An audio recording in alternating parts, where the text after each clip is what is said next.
everybody, welcome back to the cabin. Today, it's getting a little close to Christmas. Thought we would do something really fun that would make a good gifty. It's a surprise, but it has a little bit extra surprise to it. We'll walk you through what I do wrong, what I did right, why I did what I did. The Pickle Ball Bag. If you're interested in making a little tote, I don't think anybody can have enough bags, but if you're interested in making a little tote, this one has a paddle pocket on the front of it that can hold 2 pickleball paddles, so it's your favorite pickleball person, or you can eliminate this pocket altogether and make this as a little overnight bag for your children or your grandchildren, or I don't know, whoever you want.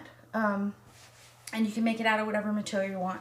But this is the pickleball bag. We're going to make a pickleball bag. I have to make one as a gift.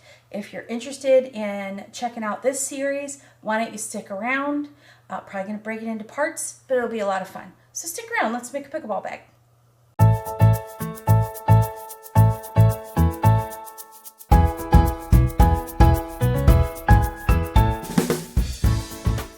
We're back in the studio. I'm so glad you stayed. We're going to make our little pickleball bag. First, I'd like to walk you through the bag and show you what's in it. And then I have a little confession to make, but let's quickly look over the bag that we're going to make today so you can see the bag a little bit better. Let's check it out. So I got my little handles here. I have my pocket on the front. Like I said, holds 2 pickleball paddles, right? Can you see that okay? 2 pickleball paddles with a little zipper. It sits sort of upright on the bag at an angle. We also have a little elastic pocket on both sides for a water bottle. So it's kind of like 2 of you go play pickleball and all your gear is here. And then we have a big pocket on the inside, just a big oversized pocket for all of your gear.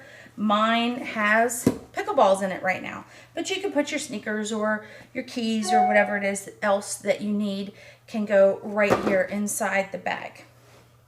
And then I have a few things I want to show you about the bag when we dive right into it. But one of the things I wanted to tell you, this is a little confession that I have to make. So today we were filming in a rush. I don't have my little engineer here. And I have all my little parts up here. And we got all done with part 1. We started editing it and realized we'd filmed the whole thing with no sound. So what you're going to see is 2 different parts. All of the parts for making the bag are all pre-cut out. And we're making a bag with a pink lining. So some of the parts are going to have a pink lining in a pocket like this. And the other parts are going to have this lovely sage green lining. And so if you get confused, this is the main fabric here, is the pickleball fabric. That doesn't change. But if you get confused, where's the green and the pink coming from? Well, it's because we filmed a whole first segment and we have no sound.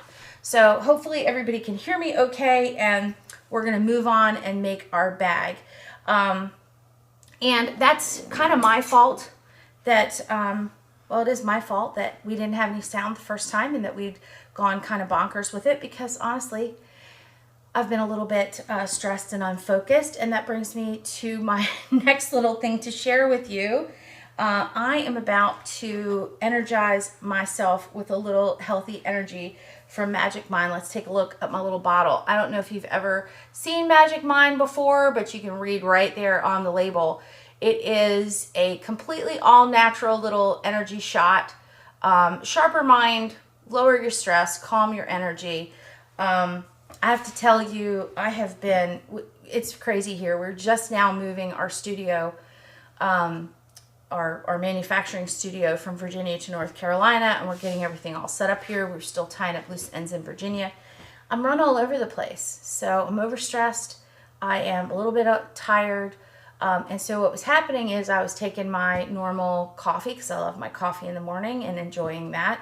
And then maybe getting an extra cup that I shouldn't have been having, and then having this drop, energy drop from my false energy, from my caffeine in the afternoon, which of course has me drinking more caffeine. And you know, that's not like me. Usually not that caffeine dependent, but I was starting to get that way, and I needed a little bit of something to keep me going that was a little bit more natural. So I found these little bottles of Magic Mind. They're little, it's almost like it's a little energy shot. It's all natural. It's almost like a little green juice, right? It is a little green juice. So it comes in this little thing right here. I keep it in the fridge, nice and cold. Tastes just like a lovely little green juice with like a back hint of grapefruit. It's got a lot of really cool natural ingredients in it. Your daily dose of vitamin C and vitamin D, lots of little mushrooms, and it has some natural caffeine in it. It's got ceremonial matcha in it, which helps, but it's kind of slow release. So I'm not an energy drink kind of person.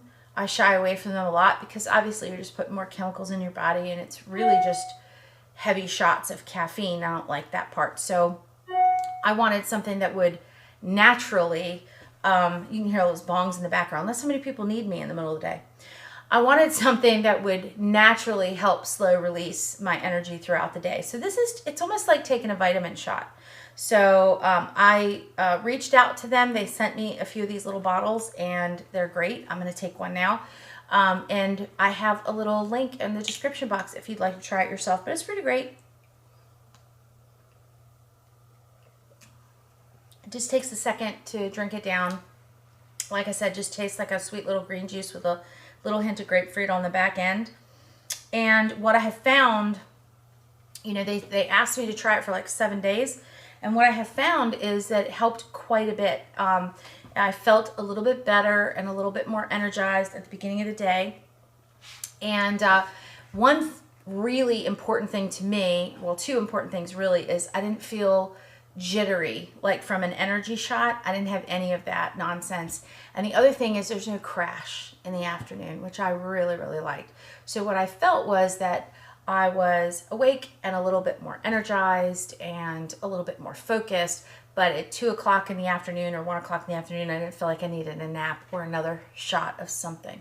So that has helped a lot. It's good for my body. Hopefully, you'll give it a shot. Maybe it'll work for you. Leave a comment if you've tried it and tell me what you think of it. But anyway, Magic Mind has offered me a little discount code to put in my description box in case you want to try it yourself. So go ahead and do that. So let's take apart this bag and we'll look at exactly what's in it, what we're doing in it, what I haven't finished yet, because there's a couple things in here I haven't finished and there's a reason why. And we'll look at some of the products we need to actually make the bag. I said earlier, we have a main compartment, we have our side compartment. I'm going to take my two little water bottles out because you don't need to see those right now.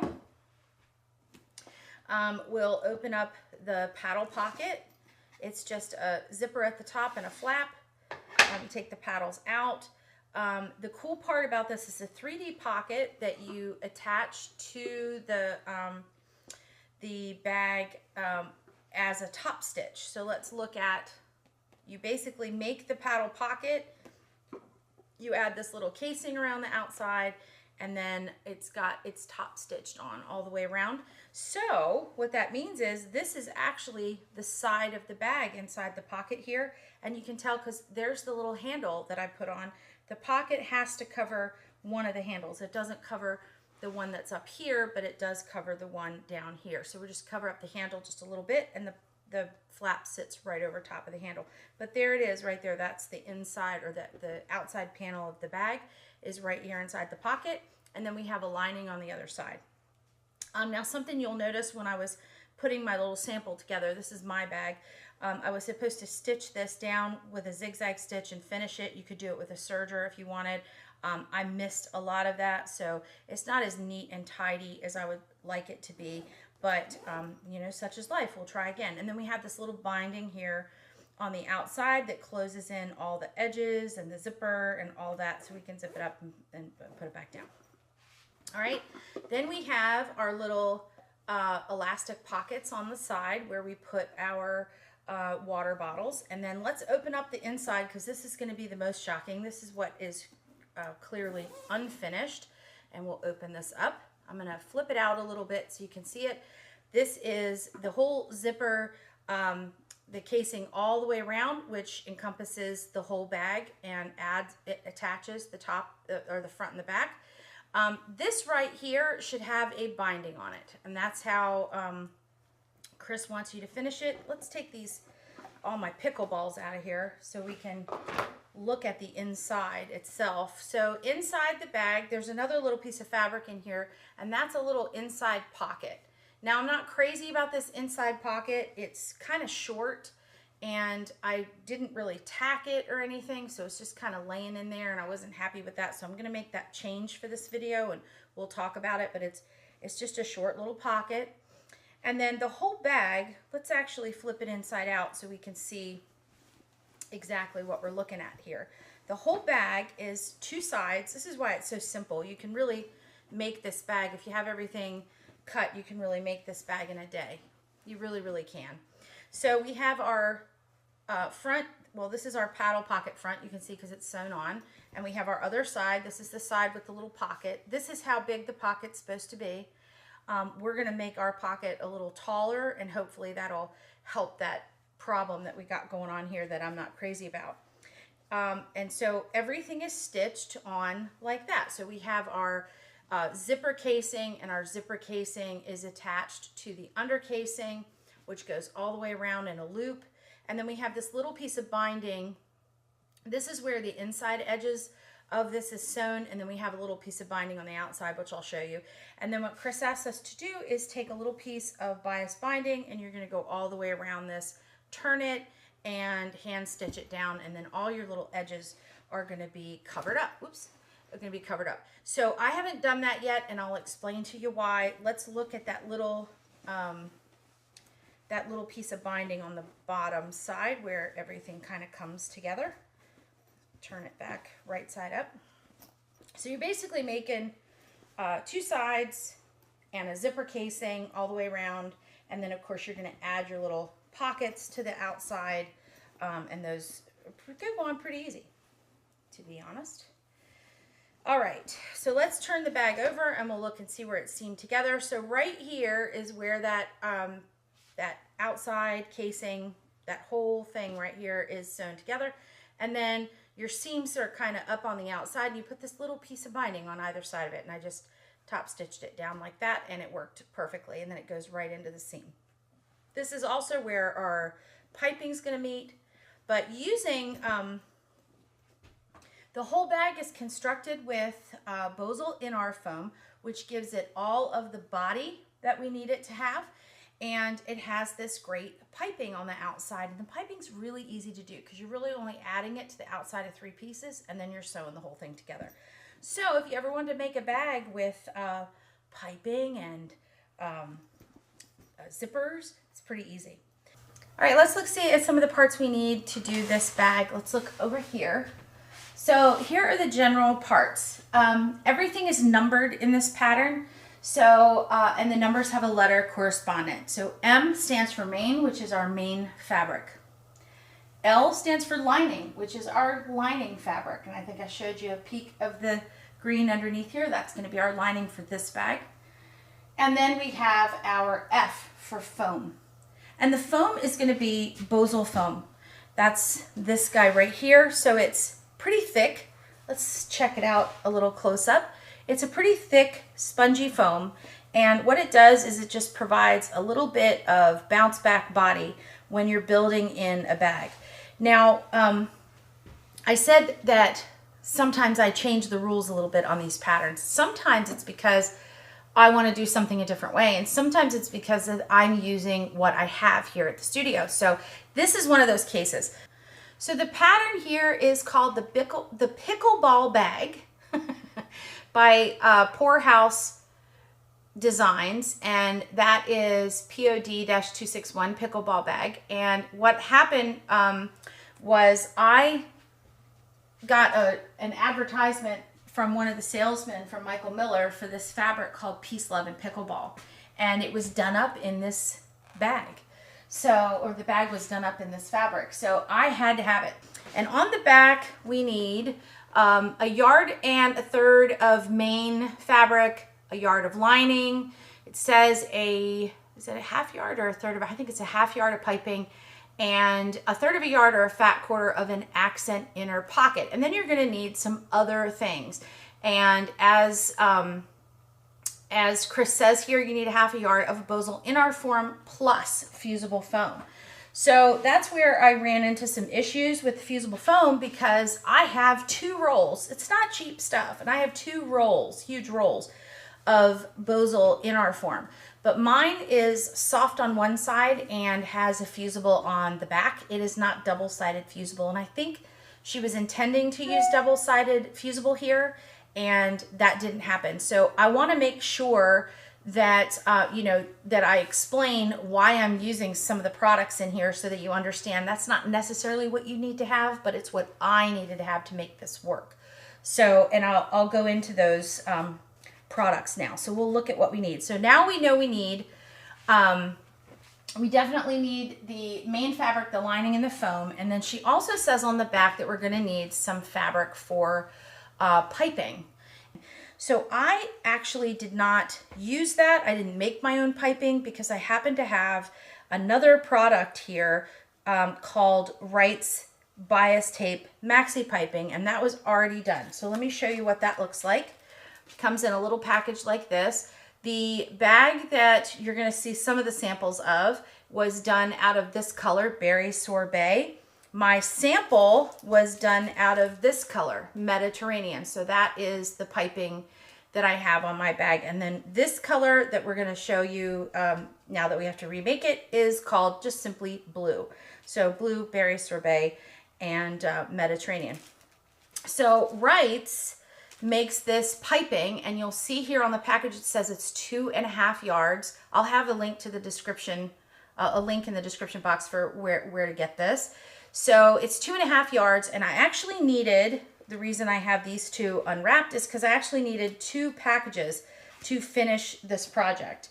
The 2.5 yards will get you around one of the sides of the bag and also the paddle pocket, and then you'll need to open a second package to finish. And you'll have about half of it left of the second package, so just so you know, in case you want to make a little something else or a smaller bag to go with it, maybe a tiny little makeup bag, because you will have a couple little parts left over, and it's a good way to use up your leftovers if that's what you want to do.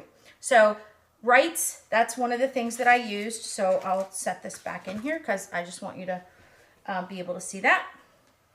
The next thing that she wants you to have is Wonder Clips. Wonder Clips are great for being able to hold layers together, so we have our Wonder Clips. You need a marking tool. I have chosen this chalk-wheeled marker, which works really great. We're just going to mark where our handles go and where our centers are when we add in our casing, so that's important. You also need some elastic, and you're going to need 2 pieces of elastic. And what Chris calls for, I believe, is 5/8 of a yard of, I think she said 3/8 elastic. Let's look at our pattern here. It says 5/8 of a yard of 3/8 inch elastic, and I didn't have 3/8 inch elastic. I only had 1/2 inch. So I went ahead and used what I had. The only difference is that I just decided to go in and check the casing, because the casing that she measures out for you is for 3/8 inch elastic and mine's 1/2 inch. So I had to make my casing a little bit bigger. What do I mean by that? Let's grab the bag and look at the pocket. So here's the bag. This casing right here is where the elastic goes in. And so I had to make my casing wide enough so that my elastic will fit through it. Okay, so that's what I mean by checking the casing and making sure that you have enough space. Okay, the next thing that I have, Chris calls for a 14-inch zipper and a 24-inch zipper. Well, I don't have those. What I have are zippers by the yard, and I use zippers by the yard from the Decorating Diva. Her name is Pam. You get, in the Decorating Divas package, you get 3 yards of zipper tape, and you get 8 matching zipper pulls. And I'll have some links in the description box for where to get zippers by the yard. So zippers by the yard is always a scary thing when you're using it for the first time. I know some people are already intimidated by zippers, and then you start adding in zippers by the yard. If you feel comfortable, go ahead. You know, if this is making you crazy, zippers are super easy, but if it's making you crazy, just go ahead and buy a 24 and a 14 inch. I like the idea that I can come up with a zipper anytime I need. I can change zipper pulls if I want, multicolored. I can buy extra zipper pulls to go with these. And I have them in here, and I don't have to go to the store and hopefully find it, and hopefully find it in the color I want in stock and everything. So I've gone to these. The only challenge with using these is that they don't have a stopper.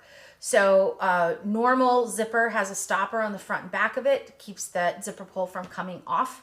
You can put them back on, but it can be a challenge. It can be intimidating. So I'm going to do it. I don't even have a zipper jig here, which is almost like a little fork that you put the zipper pull on, and then you can kind of slide the zipper. I don't even have that, so you may see me struggle for a half a second, but these are kind of handy. So I'm not going to use the pre-made zippers. I'm definitely going to use zippers by the yard.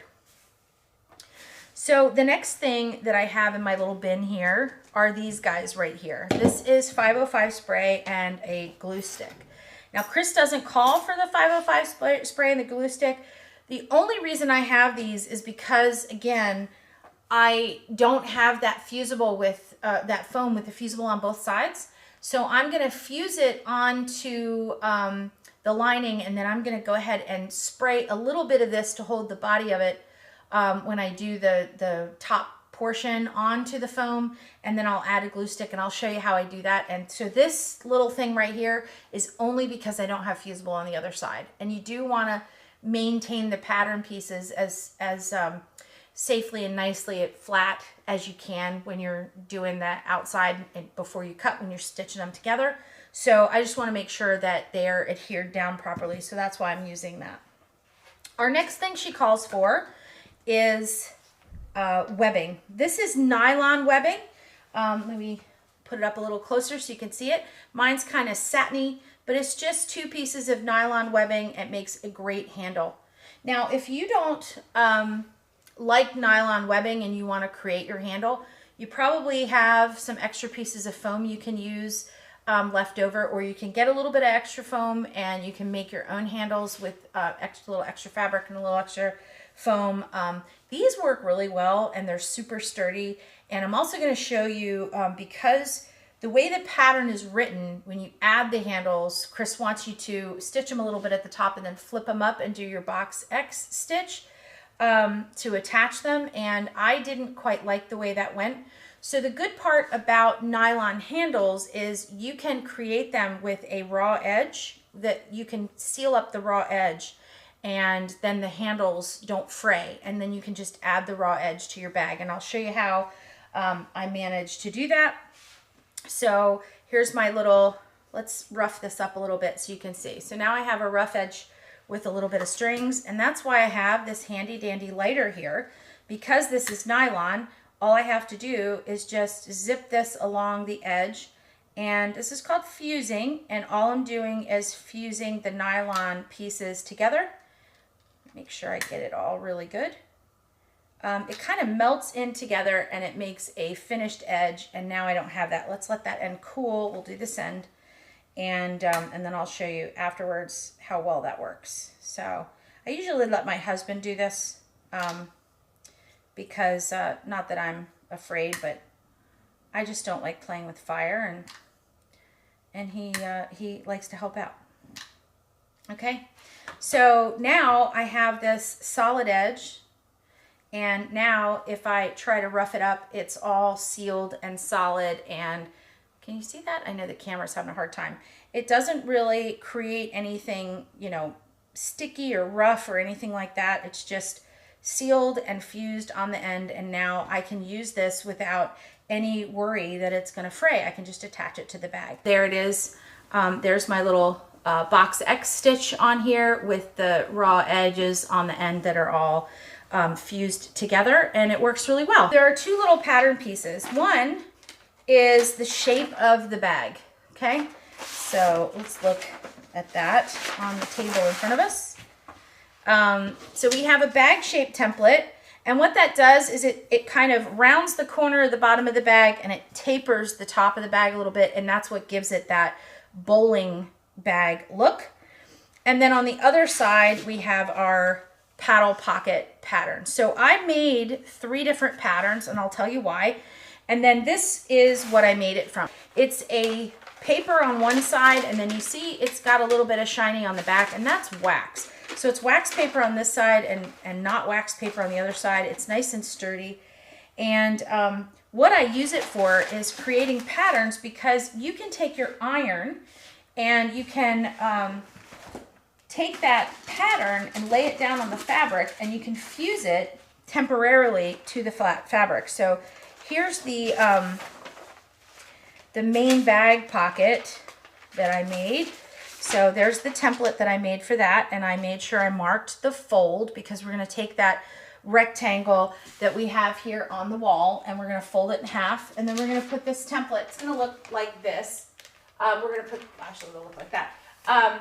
We'll put this template on the fold like so, and it'll be folded here, and then we'll trim that to size, and then this will be a nice tapered piece that'll work, right? And then here's the paddle pocket template. Same, it's just going to go there. And so what I can do with this waxy side, if you don't know anything about freezer paper, with this waxy side, I can just take my iron and hit it, lay the waxy down on my fabric, and I can hit it with an iron, and it temporarily melts to the fabric. It doesn't damage the fabric at all. It just melts the wax on just to stick it a little bit.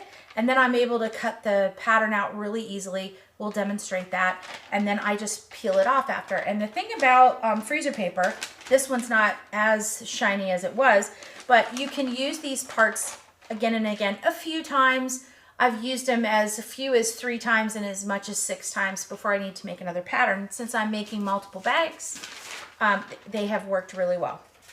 The third pattern that I made was the same pickleball. So the first pattern that I have here for the pickleball paddle has the outline, which is the cut line, and I also marked the sewing line around just in case I needed that.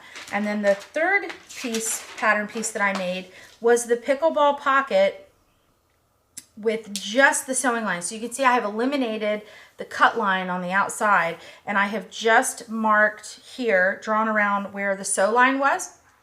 And the reason you do that is because when we go to lay that pickleball pocket down on the bag side, we're going to mark that sewing line. So I have a pattern that I could fuse to the top of the bag, and I can take that chalk marker and make a perfect sewing line, and then peel this off and sew the pocket on. So that's why we've made 3 patterns. So I think now I've made it through the whole process. So you ready to get started on the bag? The first step that we have is to trim the pattern pieces out. So let's look at what I have here on the table. I have the 2, here's the paddle pocket. So I have adhered with an iron, that little pocket template on top of my fabric. And the way that let me show you this bag real quick, because I want to show you a couple little cautionary tales. So the first thing is this fabric that I have chosen, this one right here, the main, is a directional fabric. So you need to be aware when you're using a directional fabric what you want it to do. So the first thing is where the paddles are, I wanted the paddle to match how, I keep doing it the backwards way. You see how the paddles are going in the same direction as the actual paddles that I put in the bag? So in order to do that, you want your paddle handle area to be where the paddle handles are, and the forward facing of that to be away from you. So let's look at how I did that pattern.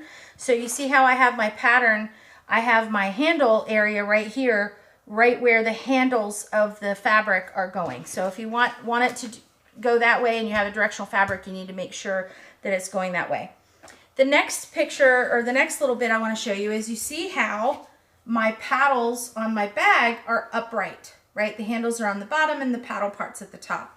So in order to do that, we have to make sure that our pattern pieces are laid out that way. So the first thing we did is we took our big rectangle of fabric and we folded it in half lengthwise to get to this part. And then I laid my pattern piece on top of, see the fold, that's where I wanted to put it. So here's the fold of my fabric is this way. And I went ahead and put that on the fold. And so in theory now, when I cut around this, I'm gonna get the top of my bag. Well, this bottom fat piece is the bottom of the bag and this taper edge is the top of the bag. So in order to get my bag to come out the way I want, I had to lay the pattern piece in such a way that the tapered edge is at the top where the paddles are going. So just make sure, like when you go to lay your pattern down, so this is the fold of my fabric. If I laid my pattern down this way on the bag, when I opened up this area right here at the top, my paddles would be going down. So I just have to flip my piece over so they're going in the correct direction. So just make sure that you're paying attention to the direction of your fabric before you do that, and then we'll go ahead and cut this pattern out. I'm just gonna peel my freezer paper template off. Done. So I don't need to use those templates again for now. And there are my two sides. And this is where they're gonna go. Just like that. Okay, they're gonna go on top of my foam. So step 2 is to adhere your lining pieces to your foam. I've already done that. Step 1 was to trace your pattern pieces. We did that. Step 2 was to fuse the lining pieces to the foam pieces for piece 1 and 2, which are the front and back of the bag and the paddle pocket. Step 3, or the second step in step 2, is to add your pocket, your interior pocket. So let me talk about that interior pocket. I know I showed you, moving my little pattern pieces out of the way. I know I showed you the pattern pocket, or the pocket on the inside of the bag. So this is the inside of the bag, these lining pieces. So we're gonna add that pocket on. And remember I showed you I wasn't really happy with the height of the actual piece. So let me show you what I've done instead. So what you would do right now in this step is you'd add your pocket, and the pocket they had me add was a piece of fabric folded in half. This is the flat edge, and you would lay the raw edges from the folds. The raw edges would go down here along the bottom of this piece, and it'll fit, and don't worry if it's not exact because we're going to be trimming this out. And then you would attach it with a basting stitch, probably about 1/8 of an inch, down both sides and across the bottom, and you would leave this part open because that's your pocket. So I chose to make my piece the same width, but I want to make mine a little bit longer. So instead of making a piece that's a lot shorter, I'm folding over a piece that's a lot bigger. I'm also going to top stitch across the top of the fold and then put the raw edges in. And then I'm going to cut the bag. And what's going to happen is then when I put this in the bag, my pocket is going to be much further up on my inside. And I kind of like this idea because I think if it's up in the seam a little bit and higher in the bag, it's less likely to just be flopping around in the bottom of the bag. You can also tack it, and I've done that. Let me show you the piece that I did in the video that had no sound. So I added my pocket up a little bit higher, and you can see I've basted, this has been sewn around now, but now inside the bag, when let's say the bag is together and it's all curled, see how the pocket kind of wants to flop? I don't know if you can see that. But basically it kind of curls up like that, and then the pocket wants to be floppy. So what I did is I just came up here at the top. First off, I think that's gonna, the height of it's gonna help a lot, but also in here at the top right here, only on this top edge, and I put like 3 stitches in there. I tacked it, okay? And I tacked it shut. It's open all the way around. It's just a big open pocket, but I tacked it a little bit right here. And I think that's gonna help it stay you know, out of the way. I think it's big enough you can get like an iPad in there. You can definitely put your phone in there, your keys and all that kind of stuff. So, and if I get this bag all done and I find out that I don't like it tacked right there, I can just clip those 3 stitches out with a seam ripper and it'll be fine, okay? So that's why I chose to do it that way. So, and you know, I finished this part of the bag before we had sound in the video. So that's why I have this extra sample here. So we're gonna do that. With this one, I'm gonna go ahead, only on one side, I'm gonna add this pocket. All right, gonna read my instructions so I don't mess anything up. I've added my pocket piece here. I have top stitched it and I basted it on. Like I said, it doesn't matter if it's not even or anything. It's totally fine because we're gonna cut it, okay? Then we're going to fuse, this is the next one, fuse M1 and M2 to the foam F1, F2. So what does that mean? Well, these are number 1 pieces. So this is gonna be the foam one. And I've got 2 sides of the bag, one with a pocket and one without. So, and then the M2 piece is gonna be the paddle pocket piece. So we're gonna go ahead and fuse our paddle pocket pattern to the back side. All right, gang, let's look at what I've done here. So I did the bulk. You can see how it's fused with that 505 spray, but you can also tell that because I didn't want to spray a lot of it, I didn't get it up near the edge. So I'm just going to take my glue stick. This is really just to hold it while I'm sewing. So I'm just going to take my glue stick and kind of smooth it out. And it's only where, so it's being held in the middle by the 505, but it's only right here. And I didn't use all glue stick because I don't want to use, you know, waste a lot of glue stick. Because some of it, see, it's already adhered to there. So I use that 505 just so I don't have to over glue things. So we're going to go ahead and cut around the outside. Man, that glare is just awful.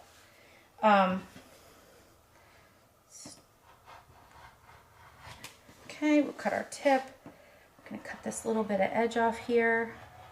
I was trying to use that flat edge as much as I could, but the next step in our pattern is to create that bias binding so that we can cover the piping. I'm not doing that. I don't have any need to do the piping. I bought that Wright's piping, so I'm just going to skip this step altogether. But Chris has some really good, oh, sorry about that glare. Chris has some really good instructions on how to cut it, how to fold it, where to cut it. You just use it at a 45-degree angle on your ruler to cut things at a 45. Then you attach it. There it is right there. You take your cording and you wrap it in and create a stitch line. And that gives you a beautiful binding like what we have in our little pack. And I've got my pack open. So I'm just going to bring my binding out and we're going to start working on attaching it. And we'll start with the little paddle pocket because that's the easiest place to do it. And then I want to show you, if you're going to make your own binding, this isn't going to matter at all. But I want to show you in this prepackaged stuff with the camera. So you see how it has that really pretty stitching on one side, and then on the other side it has kind of a double stitch. All right, I'm calling the double stitch the wrong side, so I'm going to have that wrong side up. And these are the raw edges, so you want the piping, the raw edges to meet the raw edges there. The way this is coming off, I'm putting my double stitching up top, and my single stitch is the right side, so I'm going to put right sides to right sides, and I'm just going to lay my piping. I'm going to have piping come off the paddle just a little bit so I don't have anything weird going on when I go to trim it. All right, and then I'm just going to clip it. Now you'll find as you clip it, when you go to stitch this down on your sewing machine, that you're going to, as you're pressing down with your presser foot, this is going to push and gap. So I'm really just laying this down not to hold it while I stitch it, but to hold it to measure around the outside. So I'm getting all the layers, all the layers in to my little clips. and I'm just using that bias to go around the curve, and we'll hang on to the curve, okay? And we'll just continue to attach it all the way around. And of course you're gonna take this bias and it's gonna continue all the way around, and then when you get to this side, you're gonna have it hang off just a little bit like I did here. See the little hang off? And then you can cut it, and then you can move on to your next piece. And then for the other one, well, I'll finish this one in a second, and let's take one of these guys right here. And I'll show you what you're going to want to do at the bottom. So again, your bag's tapered at the top, so you want to attach your piping at the bottom. I have this little seam here. It's not a seam, it's a fold mark right in the center. And I'm going to grab my other piping because I know I'm going to need it. Again, I'm going to take my fancy stitch. I'm calling that the right side, so I'm going to put that down. And then what I'm going to do is I'm going to overlap this little halfway mark by about an inch or so. I have plenty, so go about an inch, right? And then I'm going to put my clip here. I'm going to do the same thing when I get around to the other side. So when I get all this around the other side, I'm going to overlap that center seam by about an inch. That'll leave me a little bit of a 2-inch tail to be able to attach these two. And then in the instructions, Chris gives you a really lovely set of instructions on how she attaches those two pieces of cording together. And then I'm going to show you what I did, which I think made it a little bit easier, and you can decide which way you want to do it. But I got a little bit fussy, and I'll show you on the part that I've already done, because I've already made my little pink pieces when I had no sound. The first little one that I did, I made using Chris's method, where you take and cut your cord right at the together point, and then what you do is you kind of pull this stitching back a little bit, and you put one end inside the other, and then fold a little 1/4 inch fold over and wrap it. And then and it did okay. It's pretty tight, but when I folded it up, I got this little pucker right here, and I didn't quite care for that little pucker right there. The second time I did it, what I did is I left my little tail, and then can you see there, maybe just a little bit, this light is really killing me, but right here, what I did with my tail is I took this part and I kind of folded it under itself at a 90 degrees, so it folded it over, and I had the piping coming this way, and then I folded it over this way the same way and just kind of overlapped them a little bit. So you see it's got this little V there, and when I open it up, it looks like the piping's just kind of disappearing in and of itself, but it keeps everything nice and straight. There's just a little like a V fold over right there. And I like that method better because when you cut this piping, this pre-made piping, it kind of wants to unravel and it makes a mess, and it makes it a little bit more gappy like it did over here. So I just want to do mine a little bit differently, but you choose to do yours any way you want. You could be making your own piping, and your piping and your cording might be a whole lot better than mine, and you know, but I'm making my life just a little bit easy by using this pre-made stuff. And then I don't have to cut any bias. And you let me know in the comments what you think of that. Which one would you prefer? All right, y'all, here we are at the sewing machine. Let's do a little bit wider out. Can we do that? There we go. Maybe we'll move this a little bit so you can see. We can always come in a little bit. So this is the little foot that I have learned a lot about. This is a piping foot, and actually the zipper lady uses this to put on zippers, and I'll show you what it looks like on the bottom side. So here we are with our little grooves, and we have a center kind of a raised area that sits down on the fabric, and then we have these grooves on either side, and that's where our piping or our zipper is going to go up. And then we have our flat spots on both sides. One of the challenges with putting in a zipper or even piping is that you have the foot, you put the piping on with a zipper foot, and the foot is pushing up against whatever the ridge is on what you're trying to sew, and it can sometimes walk right away, and I don't care for it, so I wanted to find an easier way. And so the zipper lady, Decorating Diva, who makes the zipper, says she puts her raised edge of her zipper right there in the groove, and this flat side helps to hold the zipper tape a little bit and keeps it from sliding around. So I did use that method, and I did like it a lot. And so this is the foot, my piping foot for my machine. I think she had a similar machine. I'm going to say I use a Janome here, and I think she had a brother. So our feet probably look a little different than what you're used to. Remember I told you when you put these clips on that sometimes they, you know, the way we're doing this with our piping foot, we're actually pressing down on this foam, and so it can make this little gap right here. And I'm just moving it down because it's really not important when we go to attach it. It's not going to be any kind of a problem. I just use the clips to get it on there and to get it measured. And so we can just move them out of the way. So if you're feeling like you're getting a little gapping right there, don't worry about it.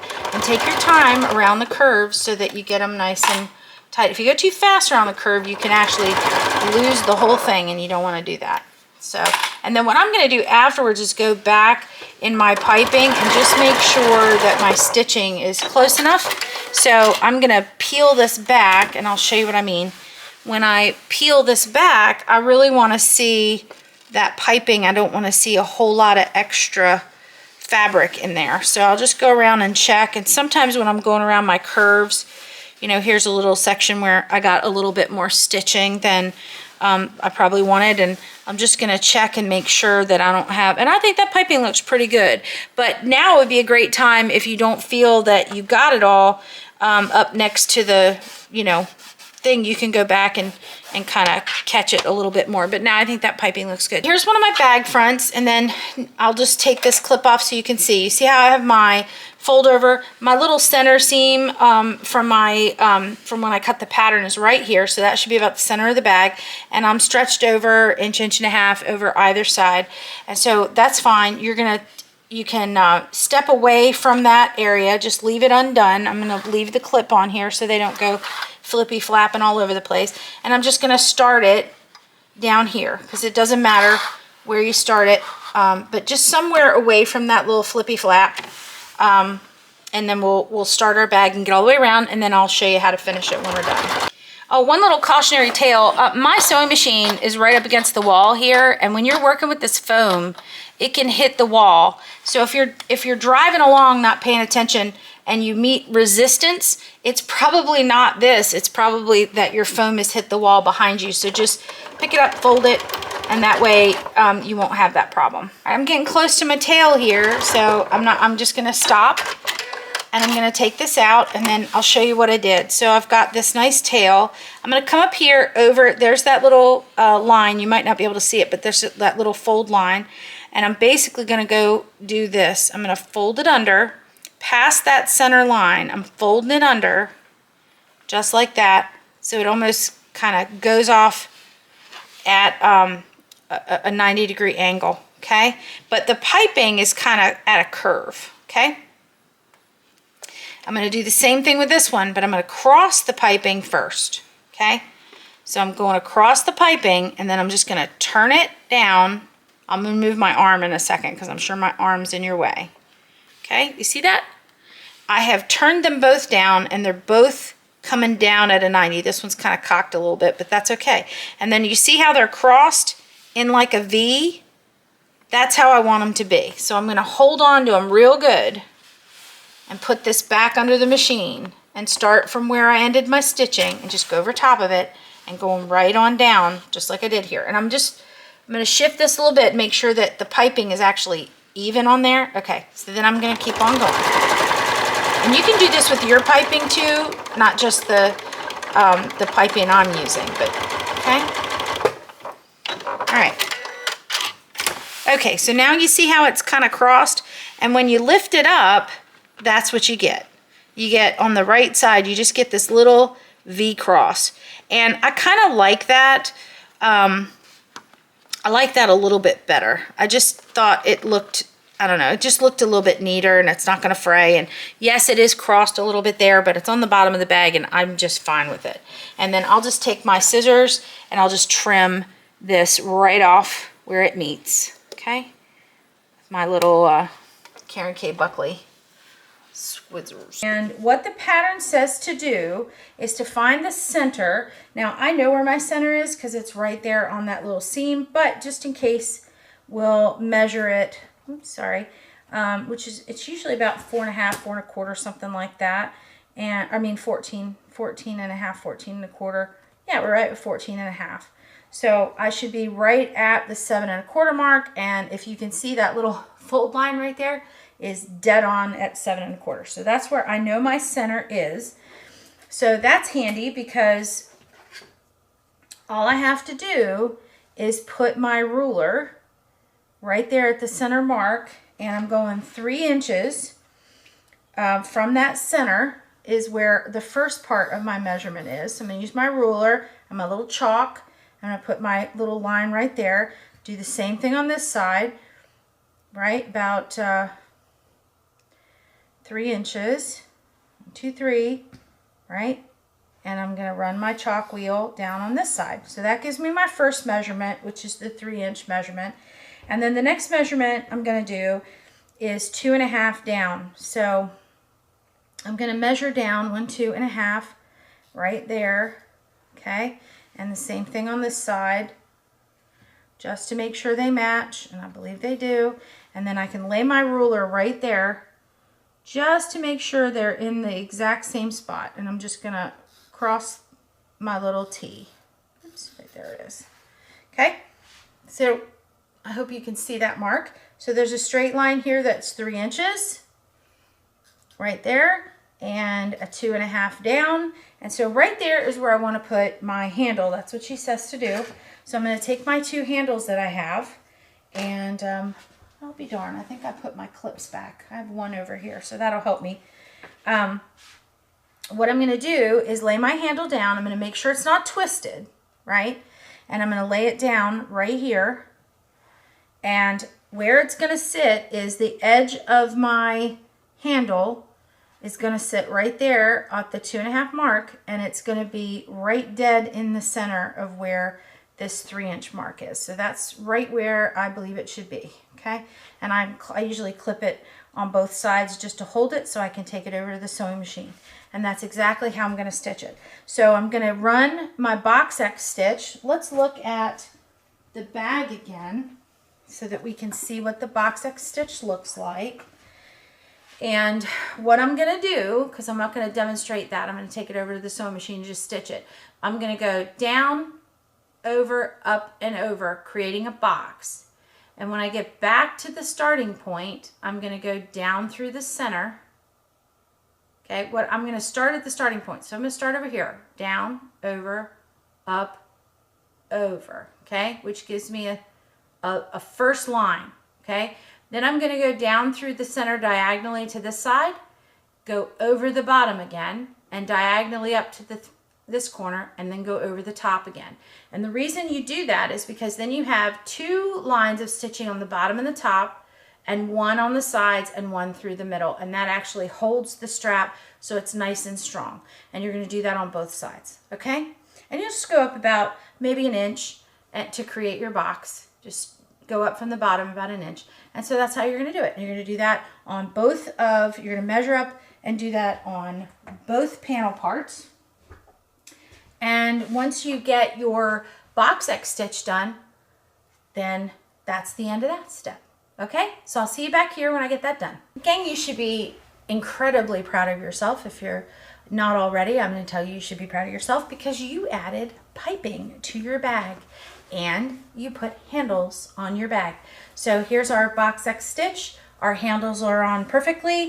I'm going to put my front and back of my bag together. Look at that. They line up. Everything looks great. So I'm very excited about it. So the next step that we're going to do is we're going to add our we're actually going to clip our curves and we're going to start working on our zippers. So I think the last thing to do here is to clip the curves. Clipping your curves when you're putting things in to a pattern, if you just clip the fabric in a couple little places around the curve, it helps the curves to ease into the seams a little bit better. So I'm just going to go here really on this paddle, just the center of the curve and right here at either edge, and just give it enough of a little clip that it eases into the seam. And we'll maybe do another one right here. Don't clip all the way into your stitching if you don't know that already. You don't want to clip your stitch, you just want to clip into the body. And if something is a little bit off, or you feel like you got a little too much foam here, whatever, you can trim that out. I had a little nubby right there, so I trimmed it. Again, right here in the center of the curve, just up, not the stitching line, but just up to ease it a little bit. And I'm just going to clip probably dead center of the curve, and then just to the right and to the left. Not too many. And hopefully that'll do it. So you just finish clipping out your curves. And then we're done with part 1. So I'm very excited that we're going to get our bag done. I'm very proud of you. You've done your piping. I'm really excited about starting zippers. We'll do that in part 2.